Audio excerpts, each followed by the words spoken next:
Robert Kiyosaki says that there are no good investments and bad investments. There's just good investors and bad investor, meaning that it's a matchup thing, right? And it's not just investment, right? So certainly a lot of what we do is certainty and safety for people, foundational. So it's not just investment. A lot of it's savings too, but still it's tools, right? So there's not good and bad investments or good and bad tools.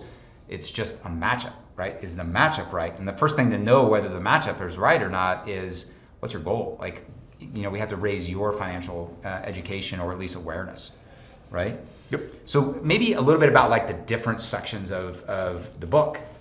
So it addresses kind of what's out there, some pluses and minuses. It also goes through your history and some of the stuff you introduced. And then of course, hierarchy of wealth. Some other sections that you feel are things that would be beneficial to real estate investors or just families. Yep.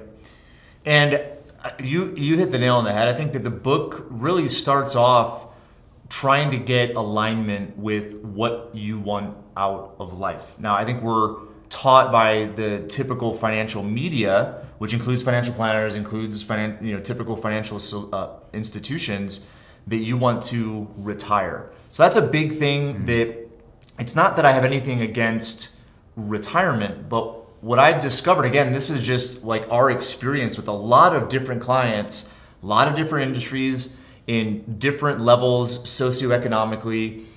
What they wanted wasn't retirement. What people want is a fulfilling life, right? And what ended up happening is this idea of investing, right, became this, I'm going to forego my life right now, okay, and save money, put money aside for a future where I can live a fulfilling life.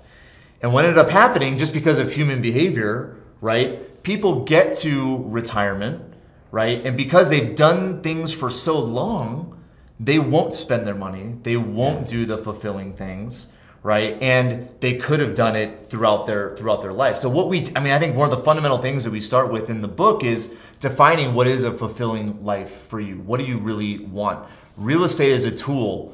Insurance is a tool. The stock market is a tool. So it's first defining what are the outcomes and then figuring out the best way to position tools to get those outcomes. So that's a big piece of how the book starts, right? Is kind of demystifying, in a sense, the idea of retirement. Because again, this just comes from experience, but you speak to people who are retired but don't live a fulfilling life, the life they thought they were going to be able to live. And so that's where I'm not saying that you shouldn't wean off of work and not work in the future. But the idea is like, okay, how can you figure out a way to establish, a meaningful career, do something that you love, right? And not forego life to some distant future that is that's not guaranteed. So that's a big message that I think flies in the face of the typical financial advice that you hear out there. And so as it starts there, then it unpacks, okay, what are the ways in which you can do that? So yeah, so how can you have the life now? How can you rearrange your day or rearrange your situation so that you can actually live and enjoy what you're doing now instead of waiting until you're 65 to do it, right? So I'm a car guy and I love sports cars. I don't want to have my first sports car when I'm 65, like you see a lot of people, right? Because they finally got to a comfortable level, but now they're too old to drive their car around. Yeah. So it's super important.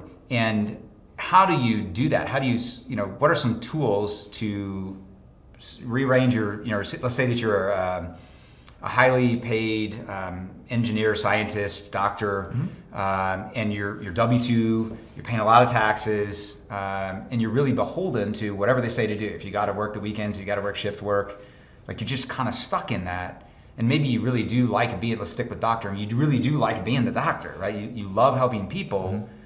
So you didn't get that wrong. You didn't go to college for the wrong thing, right? The situation is not what you expected it would be. Yep.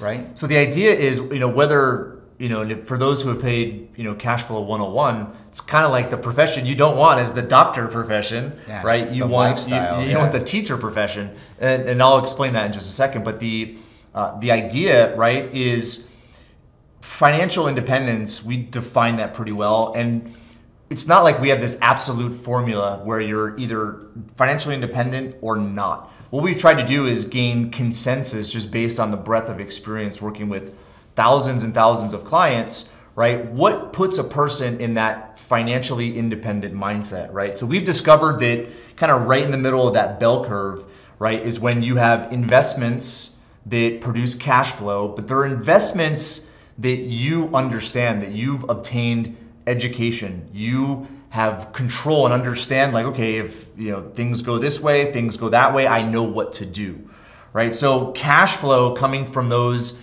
investments is half of your lifestyle expenses. The other half of your lifestyle expenses comes from meaningful work. So for instance, a doctor, right? Doctors, especially these days, right? There are ways in which doctors can be consultants. Okay, doctors can, invest or add their expertise to startups and, be paid either by equity or being paid by a consultant. There's so many opportunities today. I mean, we have friends, right, that are clients and understand this philosophy and establish clinics, right, that they may work in, every once in a while, but their business acumen allowed them to leverage other doctors, leverage other professionals so that the business was successful. Again, it's that idea of if you love what you do as a doctor in medicine, you don't want to stop doing that. Right. You want to find ways in which you can have a better mix of life. So it's not like work 80 hours and then try to squeeze out, energy from that last 5% that you have of energy, right? Because you've spent all of it in work. Does that make sense? And do the aspects that you like to do and pass off the aspects you don't like to do. So we have a client that many of you may know, and he wrote a book that's titled "Why Doctors Don't Get Rich," and is a fascinating story at the beginning about his connection with Robert Kiyosaki, a great friend and client of ours. He travels around and he's an orthopedic surgeon for the Olympic ski team. He loves doing it. He also still loves seeing patients, and I promise you, he doesn't need to see patients. And for years, he's not needed to do that. And he set up his life by getting a couple of properties here and there, and got excited about doing that. And now he's living two kind of parallel lives, right? Or worlds where he's able to do design and put deals together, just loving it and the engagement and networking side of that, and helping other doctors. But at the same time, he still practices. So just a great example of how somebody has, over time, doesn't happen immediately, has readjusted their life to fit what they want to do. Travels a lot. We have clients that Patrick has helped shift from W-2 to 1099. And just that change really affects your tax situation, but most importantly, control over your time. Yeah. Right? And that's what people want. Again, it's like one of those, I think fundamentally, people are like, oh, do I really want to sacrifice today for tomorrow? And I think sacrifice is the wrong word, but it's like, okay, how can you have today and tomorrow? Yeah. Right? It comes down to the questions you ask yourself. But case in point, it's like there's so many opportunities, I would say, especially in this day and age, post-COVID, where the world's remote. The world is freelancer-based, contractor-based. It's pretty fascinating where multiple industries, right, all have opportunities if you just look. But our good friend that you were mentioning, Tom, right, he looked at investments not just outside of his profession, right? Even though he's very successful in syndicated investments and apartments, but he tried to find investment opportunities within his business. I mean, he was one of the founders of a hospital that they built. Anyway, it's one of those, like, my brother, I love telling the story about my little brother, who's deputy general counsel at a hospital network, a really big hospital network. And obviously that's a business that's pretty constrained, right?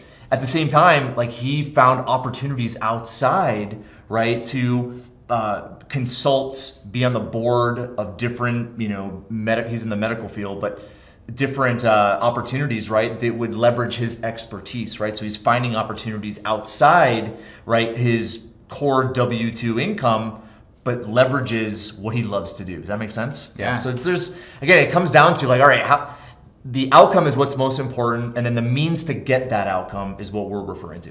Absolutely.